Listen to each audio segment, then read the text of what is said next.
Pascoe Vale. Thank you, Acting Speaker. I rise to make a contribution on the Workplace Injury, Rehabilitation and Compensation Amendment, Workcover Scheme Modernisation Bill 2023. And in doing so, I acknowledge the Minister for WorkSafe, his team and his department for their work and efforts in bringing this bill to the Parliament. Acting Speaker, this is a bill that is all about helping Victorians get healthy and to get back to work after injury. It's a bill that is about building a modern work cover scheme that gives security and certainty to Victorian workers and businesses. It's a bill that is about creating a sustainable work cover system for all of Victoria that can continue to support injured workers now and into the future. And it's a bill that continues in the Labor tradition of leading with the introduction and modernisation of landmark reforms that have always been designed to support working people and working families to lead better and fairer lives. Acting Speaker, and it has been Labor governments that have always stood with able-bodied and injured workers. For example, at the federal level, it's been Labor governments that have led the way when it comes to introducing landmark schemes designed to help working people, including as far back as 1944 through the first introduction of the Pharmaceutical Benefits Scheme by the Curtin Labor government, the introduction of Medibank, which came into effect in July of 1975 by the Whitlam government, the foundations of universal healthcare in this country, the introduction of Medicare in February of 1984 by the Hawke Labor government, which continues to be the backbone of the health sector to this very day, the introduction of universal retirement savings via superannuation, which was passed by the Keating government in 1992, the dismantling of the Howard Liberal government's extremely unfair work choices legislation, which was replaced by Fair Work Australia Act under Rudd and Gillard governments, and the introduction of the paid parental leave and the National Disability Insurance Scheme, the NDIS, by the Rudd-Gillard governments. Each of these and many other federal Labor initiatives have always been designed and implemented to support all working people, and each and every one of them were always met with some level of opposition, resistance or scepticism by the Liberal National Coalition parties. But it's also, of course, at a state Labor level that we have continued to introduce complementary measures to support working people. The introduction of the casual sick pay guarantee for casual workers, the introduction of primary care health clinics and adult mental health and wellbeing services, the introduction of free TAFE, free nursing, free teaching, free kinder, and establishing the landmark Royal Commissions into family violence and mental health.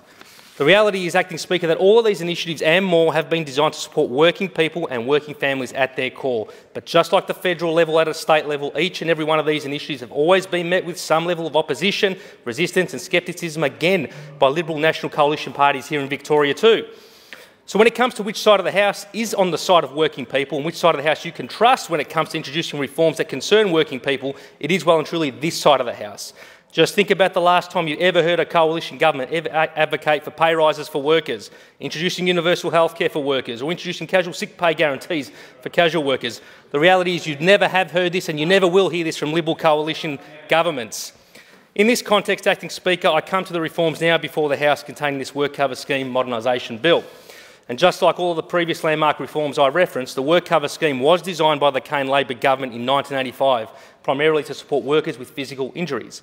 And I refer the House to the contribution of the member for Bentley and also the member for South Barwon, who took us through the very barren landscape that workers and injured workers experienced before 1985 and before these reforms came into place.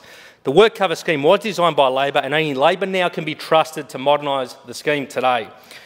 Workcover at its inception and still to this day is all about providing the support to Victorian workers when they may become injured, and covers insurance, workers' compensation, workplace claims, worker rehabilitation, return to work pathways and dispute resolution. However, after 8 years of operations, the reality is that many modern day workplaces now look very different to 1985, and the scheme simply no longer meets the needs for those it was designed to assist nearly 40 years ago. With significant technological advancement across many sectors and workplaces, the way we now work and how we have worked have dramatically changed. As a result, workplace risks and hazards have also changed. Where the risk of physical injury was initially the focus of WorkSafe, addressing the rise in mental injuries in Victoria has increasingly become the focus of WorkSafe. And in this respect, I draw the House's attention to some of the key stats which outline WorkSafe's growing number of claims and workers being supported. During 22-23, WorkSafe supported over 98,000 workers paying benefits totalling $3.1 billion. During 22-23, WorkSafe supported over 23,600 workers to return to work after injury, and there are currently over 30,000 active WorkCover claims. However, the statistics also show us that WorkCover is in urgent need of reform to make it sustainable for workers and to make it sustainable for all Victorians, because WorkCover, as it currently stands and as we know, is broken.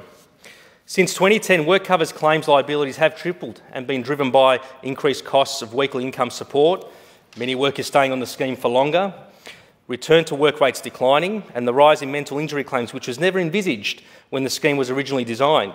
In 22-23, there had been a 17% increase in mental injury claims and a 14% increase in physical injury claims. This represents 4,000 additional claims on the scheme since 21-22. In 22-23, WorkSafe recorded a performance from insurance operations loss of $1.8 billion. This is compared to $1.6 billion in 21-22. These losses reflect a shortfall between premium revenue and claims costs in these years.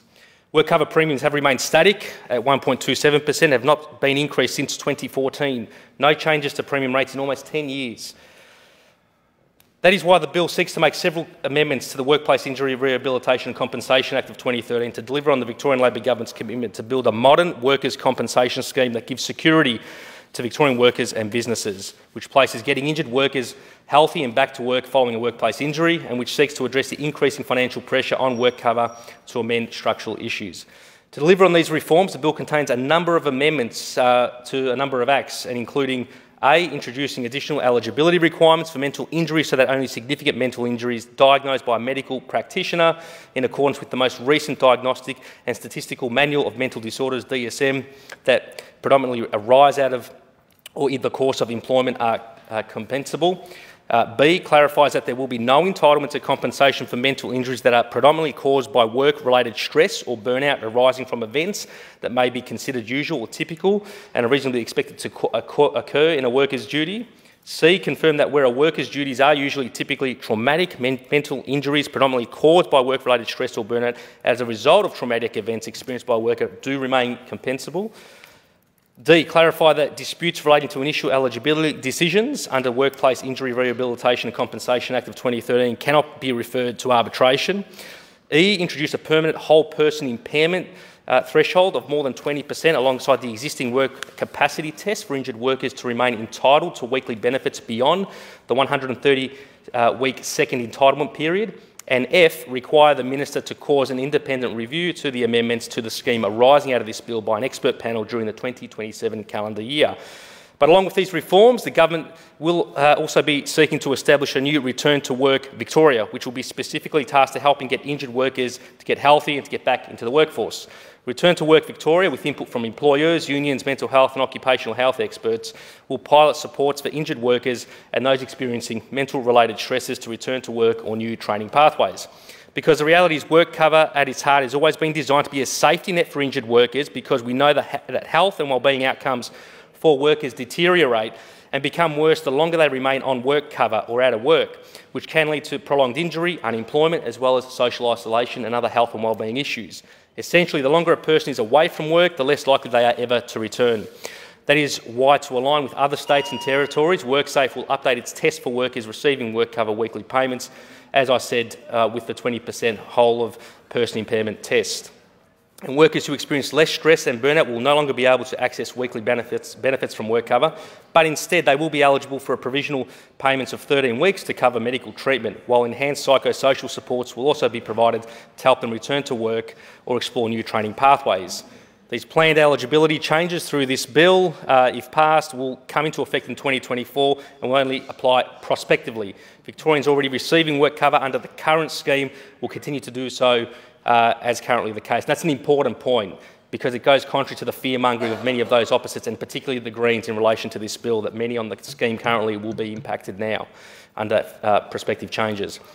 To help secure the scheme's financial viability, the government is also proposing to increase WorkCover premium rate, which has not changed, as I said, since 2014, from 1.27% up to 1.8%.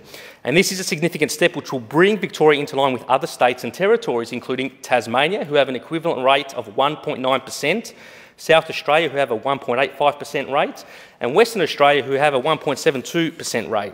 This is our plan to reform WorkCover so that it is sustainable for workers, businesses and the Victorian community now and into the future. And when combined, all of these measures provide for a sensible, balanced, proportionate set of reforms that get the balance right to build a modern, sustainable WorkCover scheme for all Victorians. And it's critical that this Parliament work to progress consideration and implementation of this bill as soon as possible so we can get these reforms in place quickly, because any further delays will only continue to compound existing challenges. But of course, in doing so, I would like to respond with the time I have left to quite a number of those arguments that have been put forward by the opposition and the Greens in relation to stakeholder consultation, in relation to the impact that these reforms will have on WorkSafe's current capacity to monitor workplace safety in existing workplaces, on mental health and the like, but I commend the bill.